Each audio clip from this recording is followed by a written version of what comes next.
Today's reading comes from the book of Mark, chapter 12, verses 28 through 34. This is out of the New Living Translation. The Most Important Commandment. Again, this is Mark chapter 12, verses 28 through 34. One of the teachers of religious law was standing there listening to the debate. He realized that Jesus had answered well, so he asked, "Of all the commandments, which is the most important?" Jesus replied, "The most important commandment is this. Listen, O Israel, the Lord our God is one and only Lord. And you must love the Lord God with all your heart, all your soul, all your mind, and all your strength. The second is equally important. Love your neighbor as yourself. No other commandment is greater than these." The teacher of religious law replied, "Well said, teacher. You have spoken the truth by saying that there is only one God and no other. And I know it is important to love him with all my heart and all my understanding and all my strength, and to love my neighbor as myself. This is more important than to offer all the burnt offerings and sacrifices required in the law." Realizing how much the man understood, Jesus said to him, "You are not far from the kingdom of God." And after that, no one dared to ask him any more questions. The Scriptures revealing the Word of God for the people of God. Thanks be to God. Please be seated.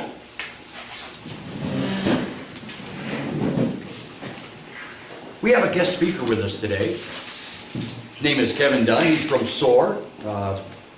Part of the, he's here for the, well, he's part of the Mission Aviation Support Association, SOAR is. And he's here to explain to us more what his ministry is all about, what SOAR does. And I think I'm just going to step out of the way and let him get started. Thank you, Kevin. Thanks, Pastor.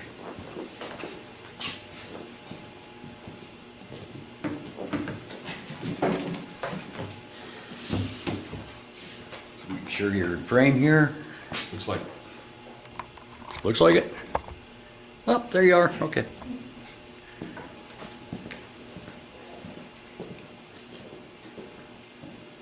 Well, thank you very much for the opportunity to be here this morning. It is a privilege to be here and to represent SOAR. It's a whole lot easier to say SOAR. It is an acronym. It stands for Service Oriented Aviation Readiness. SOAR is just easier to say SOAR. So, SOAR was started about 11 years ago by a gentleman by the name of Carrick Tweedy in Bolivar, Missouri. Southwest Missouri, about 30 minutes north of Springfield, about an hour or so north of Branson. If you're familiar with that part of the world, if you ever come into Branson for vacation, please stop by and see us. We'd love to have you. At SOAR, our primary focus at SOAR is to train pilots and mechanics for missionary service. That's really what it boils down to. My wife Pam is here with me this morning. Pam and I have been missionaries since 1992. We have been with a couple of different organizations in that time. For about 11 years we served with Biblical Ministries Worldwide we served with them for about 20 years, but and for 11 years of those years we were in Honduras on the north coast. Obviously I'm a pilot and a mechanic, and so I was using aviation down there to get me where I needed to go to do the things that I needed to do, which was basically evangelism, discipleship, leadership development, working with the church that was already established down there. And so those were really awesome years. Our kids were 6, 4, 2, and 4 months when we left to go to Honduras, and so 11 years later they were the appropriate ages as they came back. And so after 11 years in Honduras, we spent 8 years with UIM Aviation down in Tucson, Arizona, and working with UIM Aviation. We were based in Tucson, where we had our maintenance base and our administrative base, and then 3 flight bases in Mexico. I was doing a lot of flying in and out of Mexico, across the border, doing those kind of things. So aviation has been my career in missions. It's been a lot of fun. I'm an aviation junkie. I wish I could say I wasn't, but I am. I love airplanes. I love working on airplanes. I love flying airplanes, and those around me will attest to that fact. Sometimes I'd rather fly than eat. So I'm just one of those guys. And so the Lord has blessed me in an incredible way to give me the opportunity to do ministry in an area that I'm so passionate about. And so it's just been a lot of fun. We've obviously been with SOAR for about 5 years. We moved up to Bolivar in April of 2016, and we've been working with SOAR. One of the biggest things we realized right during 2015 when we were working through the process was the Lord had given us a tremendous amount of experience, and there was an opportunity at this point in time to pass that along to the next generation and to help develop the next generation of missionary pilots and mechanics. And so that's really what SOAR is all about. With us today is also Philip and Brooke Sneed. Philip is in our program. He's a pilot working on his commercial pilot's license right now. Already has his private and his instrument rating, and is working on alongside getting his mechanics license. He's working on his commercial, and then hopefully in the next several months he'll be getting his commercial and also his flight instructor rating. And then once he finishes up his mechanics license, then he'll be ready to head off into the wild blue yonder, no pun intended. Yeah, so Philip and Brooke are here. Philip's been in our program about 2 years at this point in time. Program is either a 3 or a 4-year program. That if you come to us and say, I just want to get my mechanics license, which is very much an option. One of the guys we have in our program right now he's getting his mechanics license. He's going to be a maintenance specialist. It will not do the flying side of things, so he will be a maintenance specialist. It takes 30 months of 40 hours a week to get your mechanics license through the apprenticeship program that we have set up. The FAA has 2 different ways to get your mechanics license. You can go to school for it, or you can work alongside a mechanic and get for 40 hours a week, 30 months, 2.5 years, and at the end of that 30 months, the mechanic can sign you off, and you're able to take your test to get your mechanics license. So that's the program that we're using at this point in time for SOAR to get the guys their mechanics license. We run a shop, we have maintenance, we have customers, we have all this stuff going on that allows us to give the guys the maintenance experience that they need to get their mechanics license. And so that's how we get their mechanics license to them. And then we have airplanes, we have a fleet of airplanes that SOAR owns that the guys get to fly. And there's a whole nother side of SOAR that I probably don't have a chance to go into of how we do this, because one of the biggest things we do at SOAR is we keep the guys debt free. That's our biggest goal at SOAR. That's why Carrick was founded. The whole process was to keep people debt free. There's a lot of guys out there, a lot of gals out there. I'm sorry, I need to conclude the women in this too. But there's a lot of men and women out there who want to be missionary aviators, they want to be mechanics, but yet the training is really expensive. And so one of the ways we're doing that is to keep these guys debt free without having to go into debt of $25,000, $50,000, $100,000 of debt to get the training.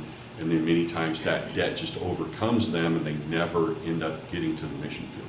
And so that's one of the big things that we're trying to keep these guys debt free. And so there's a whole process of how we go through that, but it gets a little intricate and time consuming, and I don't really get to say what I want to say this morning. So if you have questions, we can talk about that later.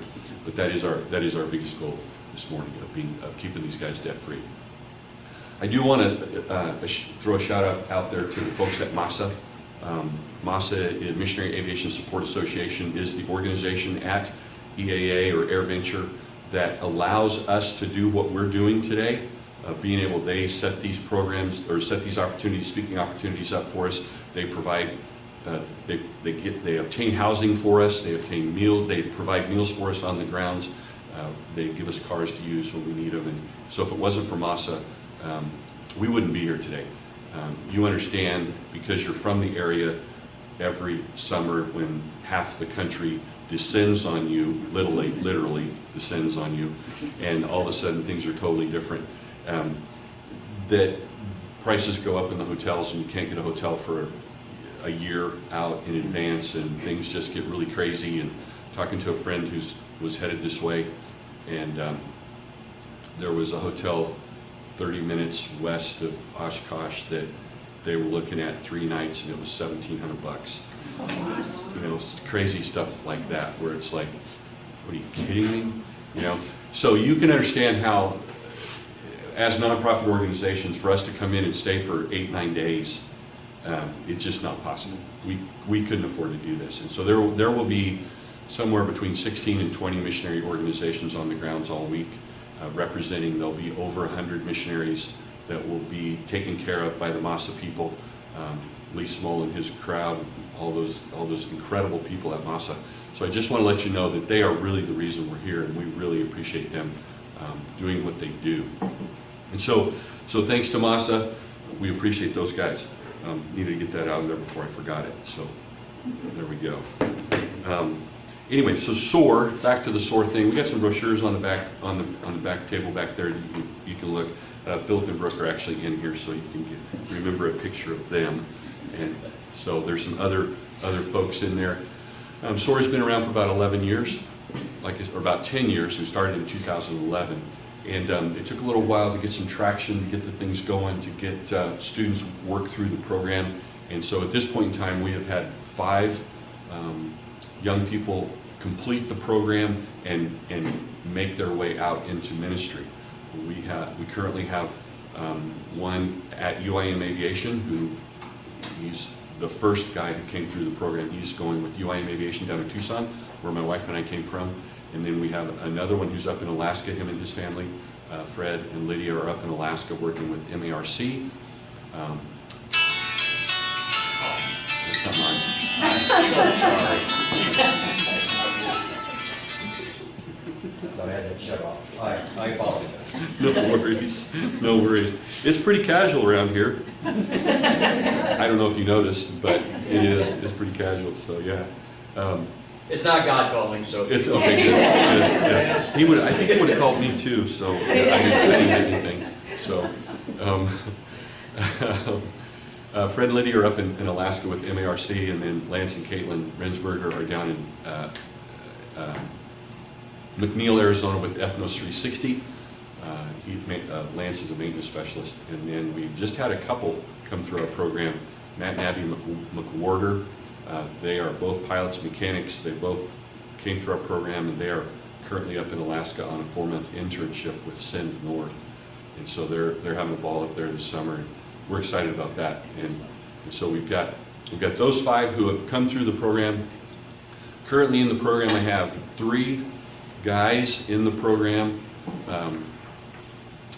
AJ, and has his mechanics license, and is kind of him and Philip are kind of neck and neck with the whole pilot thing, because they're both working on their commercial, both going to be working on their CFI.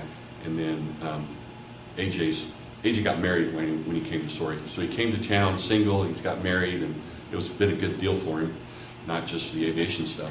I found a wife, so he's excited about that. So. That's not part of the program. No, it's not part of, well, we encourage it, but we don't try to arrange anything along those lines. So yeah, so he's doing well, and just through all the circumstances of marriage and stuff, and his wife is a teacher, and she's just started her 2nd year teaching, and so they're going to be around for a little bit longer. And then Philip and Brooke started right after AJ, and Philip's in the process, and Brooke is a teacher also.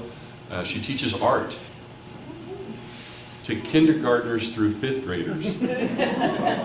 So that's just like so cool. I think, man, anyway, yeah, that would be cool to see a bunch of kindergartners doing art. And I told her this morning, I said, I'm sure you see some masterpieces. And then some of her kids, actually, she's like, well, some of my 5th graders are better than I am, so she's just seeing some talent there. So anyway, so they're in the program.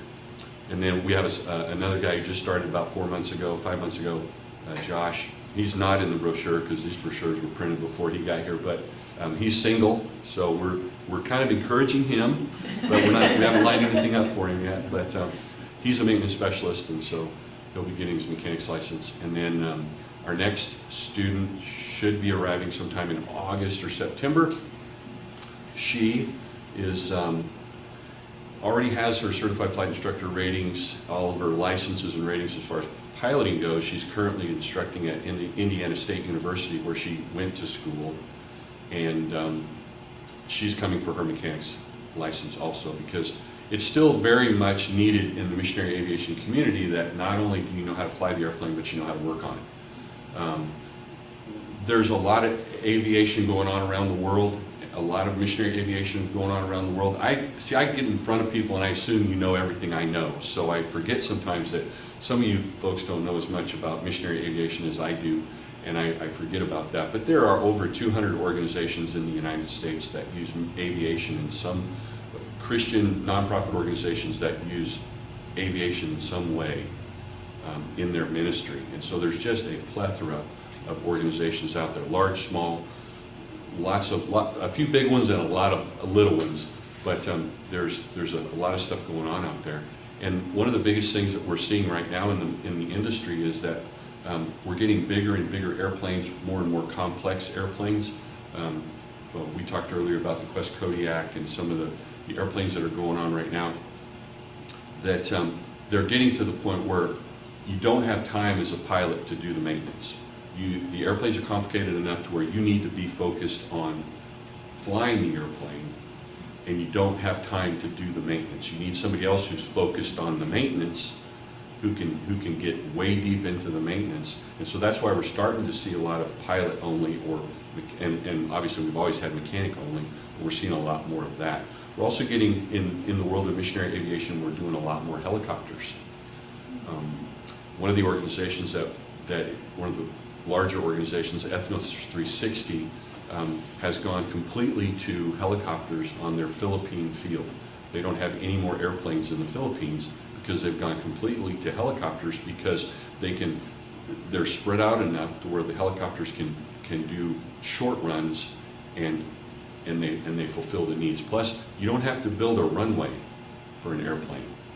You can land on the soccer field or the spot that's cleared out.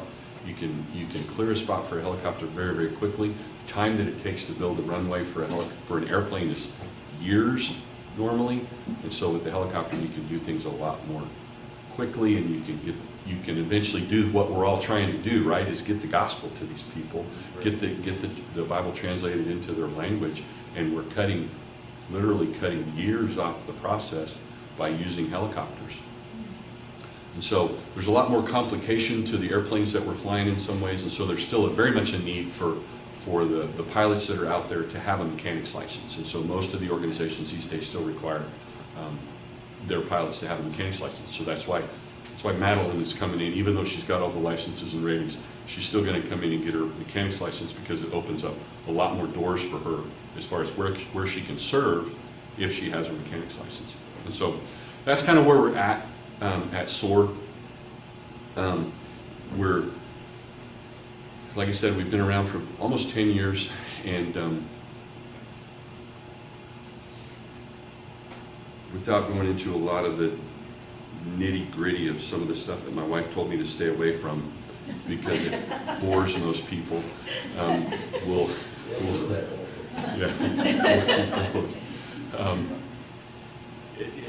I'm just going to stop here and say, any questions? Anything that you guys want to know that I've sparked an interest or something? And yes, ma'am? Does SOAR do helicopters as well? We don't do helicopters at this point in time. I would love to do that, but again, I'm one of those aviation nuts that would jump at the opportunity to do anything aviation-wise. We're trying to do what we do and do it well, and then let other people do what they do and do it well. And then the cost involved in helicopters is, we always joke about the fact you just take a helicopter and multiply it times 3, and that tells you what you need to spend on the helicopter. Or take an airplane times 3, you get the helicopter side of things. Mostly because in missionary aviation, the helicopters that we need to do the stuff that we need to do, to go to the altitudes and haul the stuff that we need to do, end up being turbine helicopters, which is basically a small jet engine hooked to the rotor. They're expensive. We're talking usually about 1.3, 1.4 million per copy. So but to be honest with you, it's so cool that over the course of the last year, I know of at least three helicopters that someone has said, hey, you guys need a helicopter? Yeah, okay, I'll buy you one. It's like, really? So that's been really cool to see the people of God supplying the needs for the people of God, and so that they can do the work and do the ministry that they need to do. So, you start thinking about these really expensive airplanes. The Kodiaks are over $2 million a piece at this point in time. But the Lord keeps supplying. And it's like, we keep raising the stakes on these airplanes and going, man, they're really expensive. And the Lord keeps going, okay, I'll just sell a few cows and we'll get that. I got all the cows, right? So on all the hills, so we'll just sell a few cows, and we come from Kansas, Missouri, and everything's about cattle down there, so it's a great illustration. So you guys are selling corn. We'll sell some corn, we'll be good to go, so yeah. But yeah. Any other questions?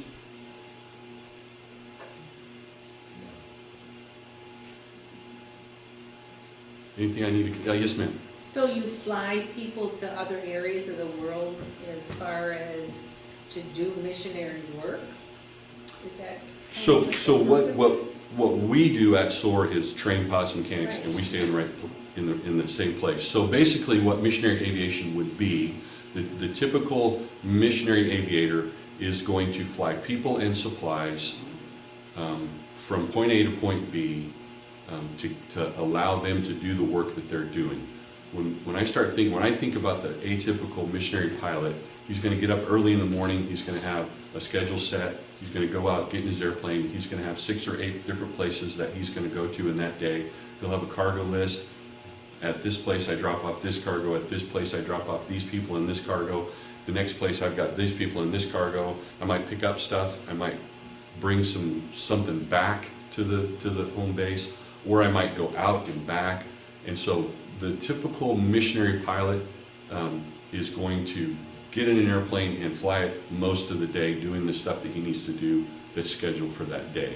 It's typically all related to some form of ministry of getting the people out there where they need to be to do the job that they need to do. The Bible translator, or the church planter, or the national pastor. We see a lot of mission organizations these days flying national missionaries, because the national missionaries need to get from point A to point B, but it's a 3-day walk or it's a 10-minute flight. Those kind of things. And so it just makes no sense not to fly those people that distance. And so the typical missionary pilot is going to be that guy that's flying people and stuff. Then you get the missionary aviator. Is the width of the ministry in missionary aviation is very broad. Everything from hauling kids to church camp in Alaska. That's a huge ministry in Alaska every year, is hauling kids to camp and hauling them back home, because there's over 300 villages in Alaska that are off the road system, but they all have runways into them. And so these camps, missionaries will fly in, grab the kids, load them all up, haul them off to camp. And many times those villages are so small that there's not a local church in that village. And so the only time those kids get interaction with other believers is during camp. And so we think of Alaska as, that's part of the U.S. It's pretty, lots of snow, cool place. It is spiritually dark in Alaska. A lot of Native American culture, a lot of the problems that go along with Native American culture. And so it's a dark place. And so that's part of missionary aviation. Emergency medical flights. Missionary aviation does a ton of emergency medical flights. There's one organization in Papua New Guinea, that's all they do. They have airplanes, seaplanes, based on a river in the Sepik region, the lowlands of Papua New Guinea, and they have float planes, I shouldn't say. They have float planes and cell phones hung on a tree with a solar panel mounted on the tree that keeps the cell phone charged. And if you need a medical flight, you pick up the phone and call them, and they will come get you and haul you to the hospital that's downriver a day in a canoe or a 20-minute, 30-minute flight. And so you have childbirth that has problems, and you can fly in and pick up the mother and fly her out to the hospital and those kind of things. So we start talking about missionary aviation, it just gets really, really broad about what does that missionary aviator do. There's so many things. We have an organization that flies DC-3s out of Florida to Haiti and Dominican Republic. They haul missionaries back and forth. They haul cargo back and forth to those places. The earthquake that happened in Haiti a few years back, they were down there. Missionaries were the first people into that place, into Haiti, literally. The first people in, doing stuff, hauling in water, hauling in supplies, hauling people out. The spectrum of what we do in missionary aviation is pretty broad. It's pretty broad. It did. I guess I'm a little, kind of want a little clarification. Sure. So you train the pilots, Mhm. and then they go out to different organizations, so you're part of those, like MASA and all those that are doing those. Now, do they help you financially? Because you said that you're debt-free. Mhm. So how do they help that way then? Okay, so she asked, so I can answer that question, right?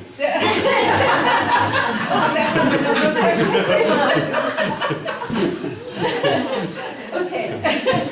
So the way it happens at SOAR, and nobody else does it this way.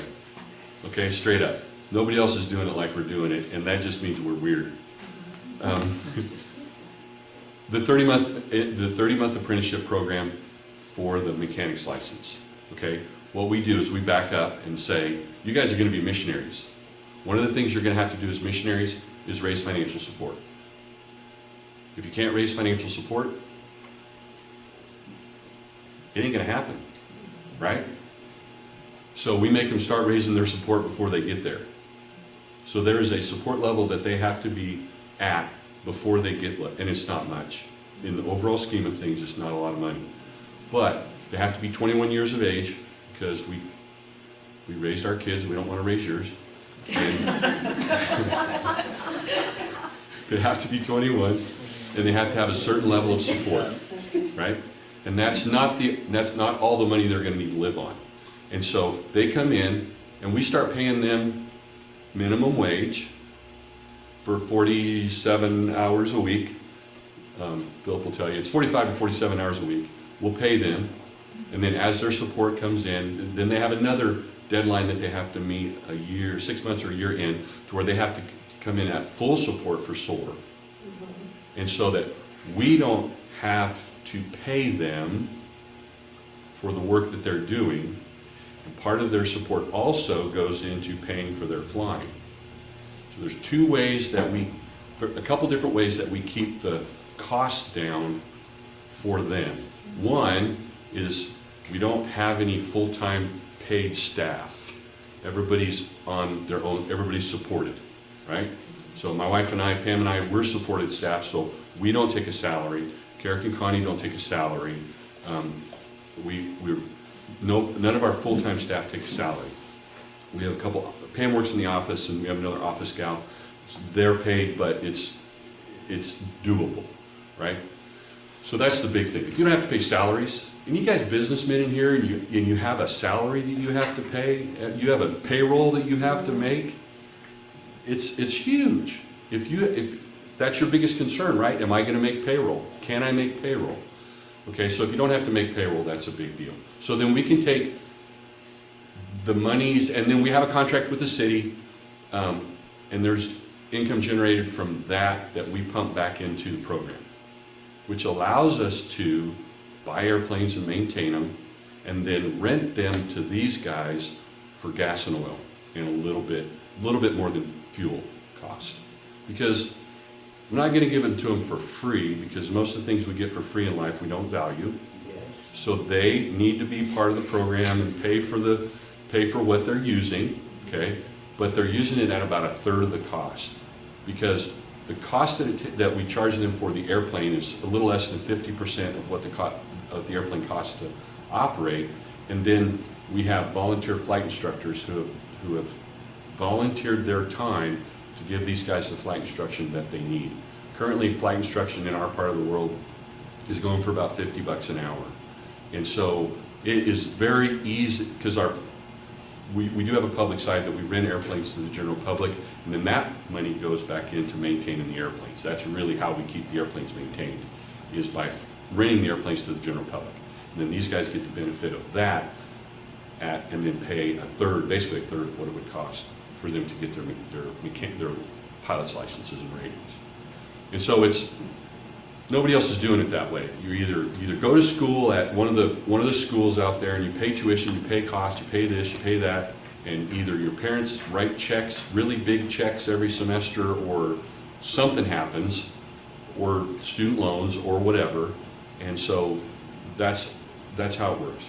And so that's why I say, I don't want to get too far into that, because that kind of sounds like we're a business, and we're not. We're a 501c3 program that happens to operate an airport so that we can train pilots and mechanics for missionary service, because honestly, folks, that's why we're there. I'm not going to run the airport in Bolivar, Missouri to run an airport. It is too much of a hassle to do that. My focus is to pour my life into these guys so that I can see them come out the other end as pilots and mechanics, and eventually be on the mission field, being part of the process of reaching people with the gospel. So if you wanted to support someone, you would support the pilot, or would you send the money to SOAR? Because I know we have some, like with SIM, we send the money to SIM, and then we support a certain person in SIM. Is that how that works with you also? Yes, ma'am. Each of our personnel that are in the brochure, 3 of them actually have moved on, so if you wanted to support them, you would actually support the organization that they're with. Philip and AJ and Josh and up-and-coming Madeline, my wife and I, if you wanted to support us, you would write your checks to SOAR, and then we're going to support Philip and Brooke, and we're going to support Kevin and Pam, or whatever. That's how that works. Okay. So yeah, so there is or if you wanted to support SOAR, there's always a need. You ever talk to a missionary who had enough money? You ever talk to a 501c3 that had enough money? It just never happens, right? And so there's always, but the Lord provides, right? As I said earlier, we got some really expensive airplanes out there, but the Lord has provided. Honestly, we have 9 airplanes at SOAR that we take care of, and 6 of them we own. 4 of those were donated. And they're really cool airplanes, and they're really nice airplanes, and they're not broken down hunks of junk. The Lord has blessed us, and we've been able to take care of them, do good maintenance. Philip's done a lot of it, and so yeah, it's fun being able to say, hey, why don't you guys take care of that, do that. I'm gonna go do something else. So anyways. Hey, if I can add, Kevin. Sure. One of the beautiful blessings of starting our partnership more early is it also allows us to get to an organization significantly faster. After our training, when we're done, typically that's when individuals start raising their support, and it takes a significant amount of stress and time to actually get to the field, but starting it early gets us to the field. Right. So it sounds kind of cruel that we say you have to have X amount of dollars before you get here, but there's a big picture here, just like Philip said. It cuts down their time of actually getting to the field. And that's our goal at SOAR. Is one of our taglines is it's from SOAR to the mission field. We don't want this, well, now that I've got my training and I've got $30,000 in debt, I have to go over here and get a job to pay off the debt, and then somehow things get distracted and they don't ever get back on track. And so that's one of our goals too, is to keep these guys on track. So really, our rule is if once you go through SOAR, you're going to stay with SOAR until you transfer to another mission organization. And so far that's happened. So honestly, at this point in time, we have a 100% success rate on bringing guys into the program and getting guys to the field. And that's our goal, is to make every one of our guys, women, men, women, whatever, people, actually be successful in getting to the mission field. And so that's the goal. Yes, sir. You mentioned you rented the planes. You are operating planes Yeah, they're the same airplanes that these guys fly. but I mean, you're what? Explain the business side of it. Well, there's the mission side of it, and then there's the public side of it. If you walk into the airport if you fly into the airport at Bolivar, Missouri, you're going to go, oh yeah, there's the self-serve gas, and I can go over and pump my own gas. Then you can walk into the FBO building, the fixed base operator FBO building, and go, hey, you guys got a pretty nice place here. You have a nice little airport. You wouldn't know that we were any different than anybody else until you say, so, wait a minute, what are you guys doing? You know, yeah, we're doing something different here. And then we have airplanes that, we have customers, we have flight instructors that do work on the public side, and they do that kind of stuff.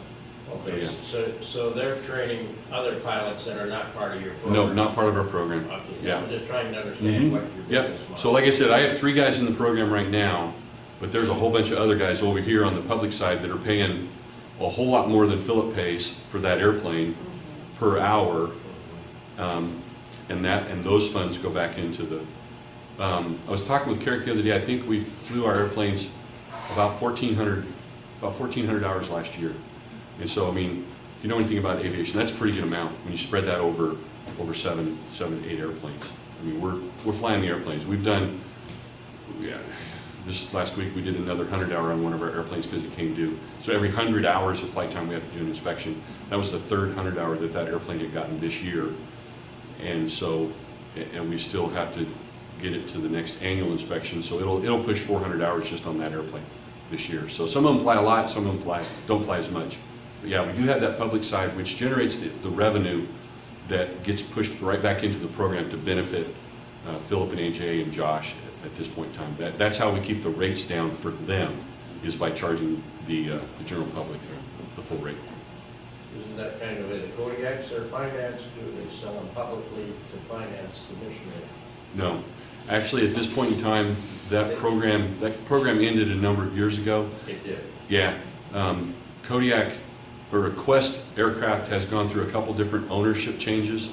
They are currently owned by the DAHER Group, D-A-H-E-R, however you want to say that. It's a big aviation organization in Sweden.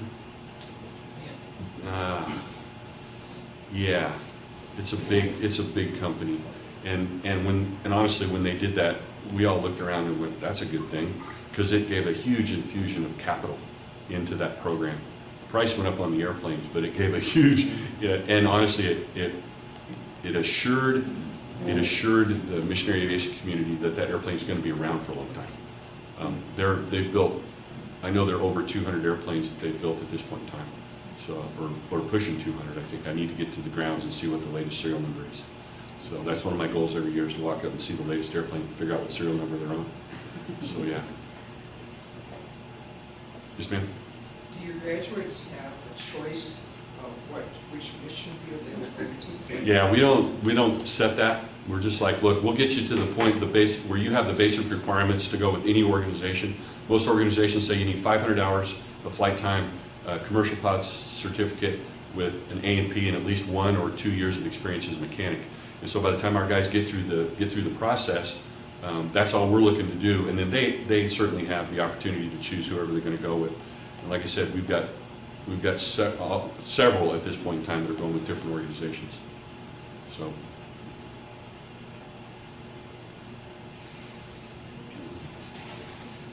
Yes, sir. You are mentioning and talking about the aviation side, but this whole thing has developed, the IT side of missions has really grown, and one of the people staying with us, he's here to recruit people into the IT side. Uh-huh. Because there's such a need. He said, what did he say, there's like 300 open slots that they need to fill right now over the whole mission.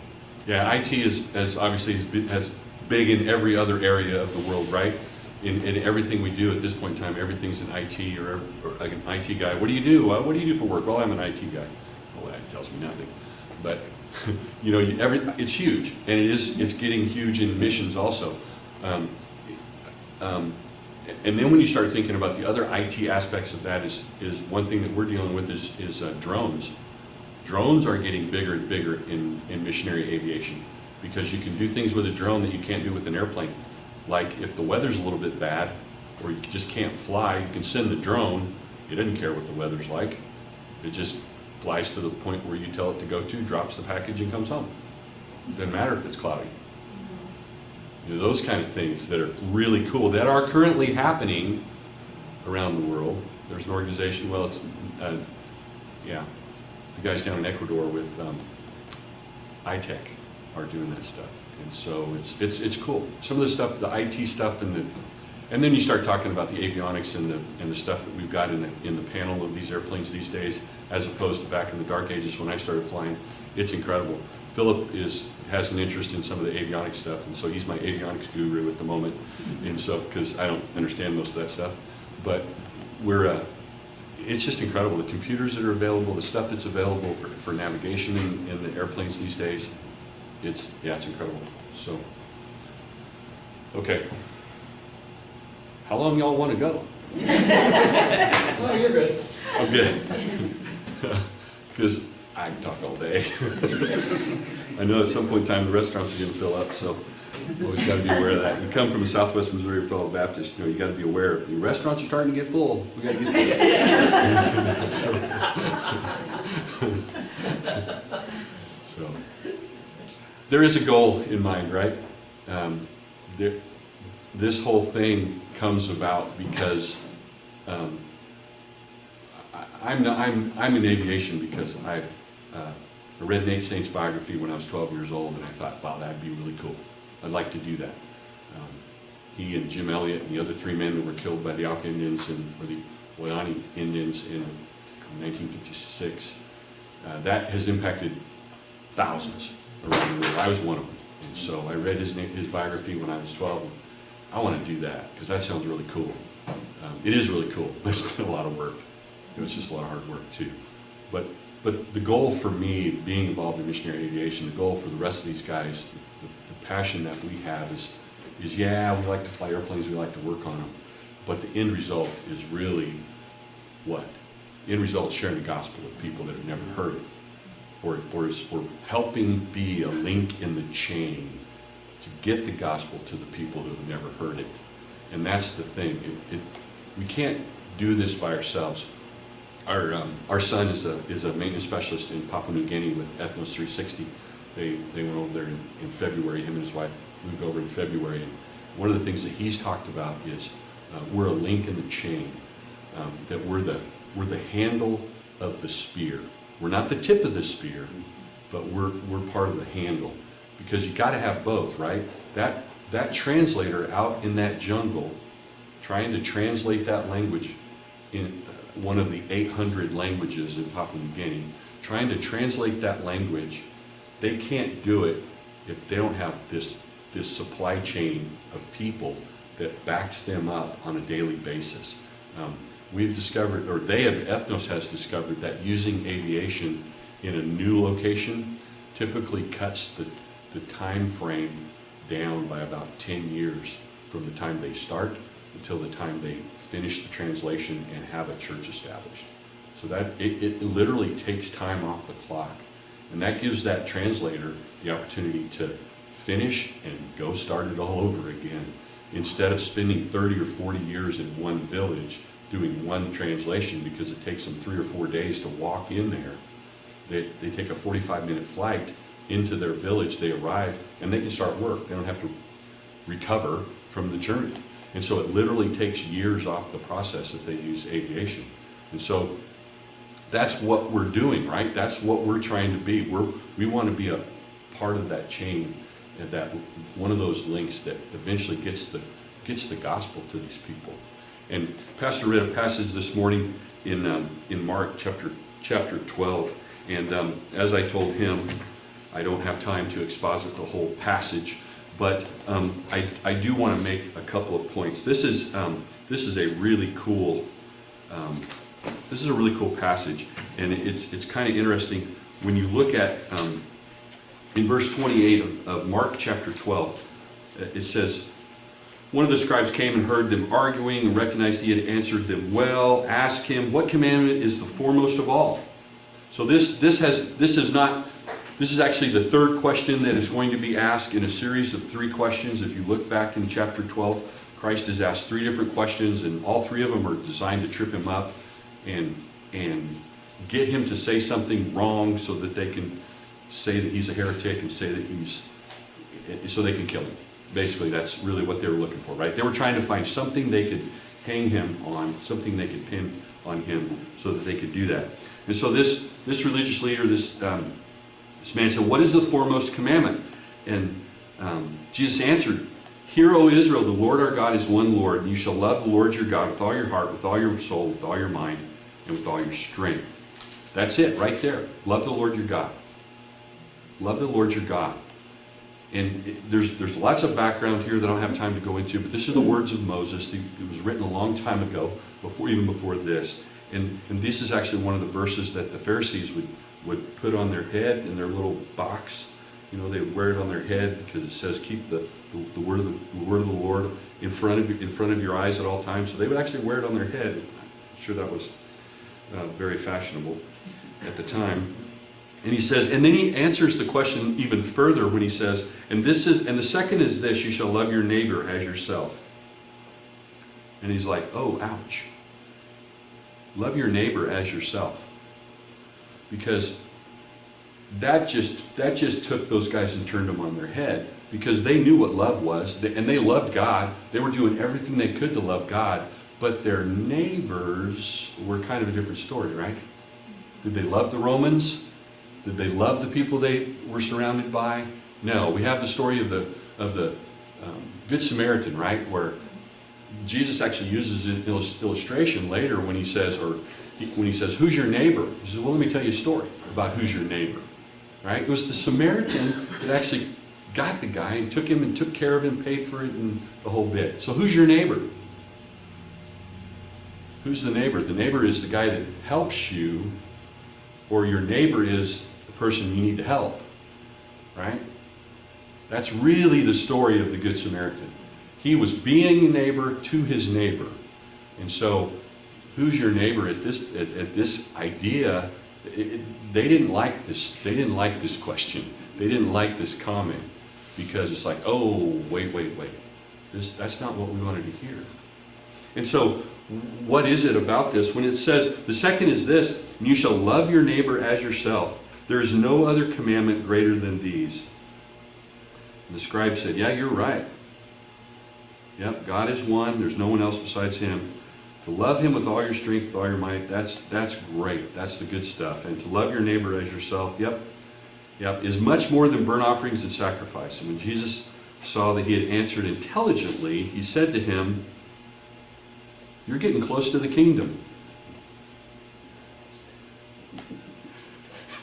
I'm not sure if that was a compliment or not, because it's like, yeah, you're getting close to the kingdom. You're almost a follower. You're almost where you need to be. So you're not far from the kingdom. After that, no one ventured to ask him any more questions, because he had answered all 3 of these questions in this series in such a way that they just could not refute it. They could not answer him back, and they stopped asking him questions at that point in time. It's recorded in one of the other Gospels that they said, okay, stop. We got to stop that. We can't ask him any more questions. He's just way too good at that stuff. So when we take this passage and we look at the application of this passage and we say, okay, fine, this is all well and good, wait a minute, what about me? How do I need to apply this passage to my life today? When it says love your neighbor as yourself, why do we love our neighbor? Why should we love our neighbor? We're commanded to. Right. We love our neighbor because we love our God, right? The first commandment says love your God. The second commandment says love your neighbors. We love our neighbors because we love our God. So we can apply this, we can all apply this, right? To the neighbor next door, neighbor across the street. Well, maybe for some of you, the neighbor down the road a half mile, because that's your closest neighbor. You know, those kind of things. But we look at the Good Samaritan and we think, was that guy his neighbor? When he came across him laying on the road, was that his neighbor? No. It wasn't his countryman. You know, he wasn't from Wisconsin. You know, he wasn't even from the right state. You know, he was from Michigan, for crying out loud. You know? I mean, but what did he do? He was a neighbor to him. Picked him up, bound his wounds, hauled him off, paid for his bills. Anything else, when I come back, I'll pay for that too. He was his neighbor. Because he was in need, right? We see people in need. I heard it this morning. You guys are praying for people that are in need. Why? Because you love them? Because they're your neighbors? Do they live anywhere close to you? Maybe. Are they your neighbors? Yes. Are they in need? Yes. Are you helping meet their needs as much as you can? You're praying for them, providing for them, school supplies, being neighborly. I mean, that's just who we are, right? And then we take this one step further and we say, there are people who have more than just physical needs. They have spiritual needs. And there are people who have spiritual needs in this country, and there are people who have spiritual needs in other lands around the world. And some of those people around the world live in places that are just difficult to get to.